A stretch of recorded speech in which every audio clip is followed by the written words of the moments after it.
Hi everyone, today I wanna show you how to record your screen in Windows 11.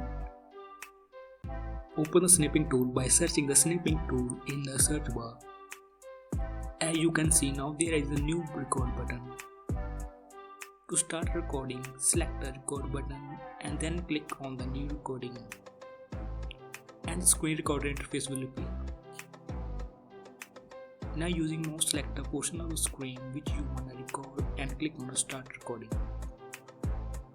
You can use your computer as you normally do. It will continue recording everything whatever you are doing. To stop recording, click on the red button and this will open the preview interface in which you can preview recorded video. You can save the video by clicking on the save button.